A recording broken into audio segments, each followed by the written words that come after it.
আসসালামু আলাইকুম। আপনারা সবাই ভালো আছেননি? আজকে আমি রান্নাগুলোর লগে শেয়ার করতে যাইতেছি লক্ষ্মীপুরের রুই মাছ দিয়ে আপনার হাতোড়া রেসিপি। তো আসলে আজকে হাতোড়া কিন করি আমি একবারে জাল জাল করি, যাতে আঙ্গো ভাত বেশি করে খাইতাম হারি ইয়াল্লাই।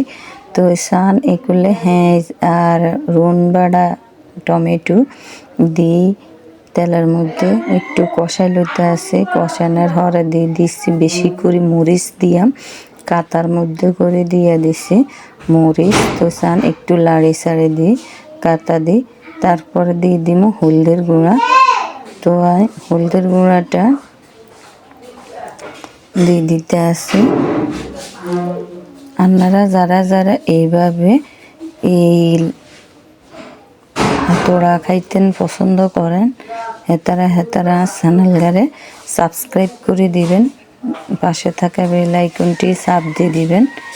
তো আসলে এইগুলো চান নুনও দিয়ে দিছি, তো নুন ছাড়া তো যত কিছুই রাঁধেন স্বাদ লাগতো না, তো নুনটাও দিয়ে দিলাম। এই দিক দিয়ে মাছটা নুন টুন দিয়ে বালা করে ধুই লইছি, ধুই লই দিয়ে দিতে আসি।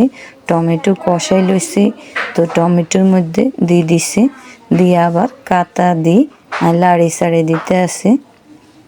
দেনের হরে কিছুক্ষণ কষাই লইয়াম, বুন্ডা দিয়ে ঘুরি থুইয়াম।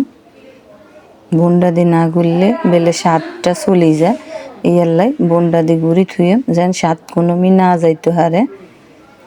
তো সান বুন্ডা দিয়ে ঘুরি দিলাম, কিছুক্ষণ জাল করি লই, তারপরে হানি দিয়াম। তো সান হানি দিয়ে হেলাইছি আরি, তো আবার একখানা লাড়ি সাড়ি দিতে আসি কাতা দিই। সান আঞ্চলিক ভাষায় কিন্তু এটারে কাতা কনো, এটা কিন্তু সুগারির গড়িয়া দিয়ে বানানো হয়েছে। তা আবারও বুন্ডা দিয়ে গড়ি থইছে যেন স্বাদ কোনোমি না হলা, অনেক স্বাদ লাগবে ভাতগুন খাইতে। আজগারে এত স্বাদ হইব এটা কল্পনাও করি না, খাইতে কিন্তু অনেক মজা লাগছে। তো প্রায় ওইও আইছে তরকারিটা, হাতোড়াটা। তো সান ধনিয়া হাতা দিয়ে দিতে আসি।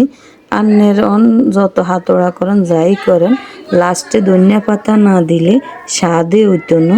তো এখন দিয়ে দিছি ধনিয়া পাতা, দিয়ে এখন আবারও লাড়ি সাড়ি দিমু, দিয়ে আল্লাহর নাম হরে হাতোড়াকার নামাই হালাই দিই, মজা করে খাইয়ালাই ভাত দিই। অনেক মজা লাগছে এই হাতোড়ার ভাত খাইতে।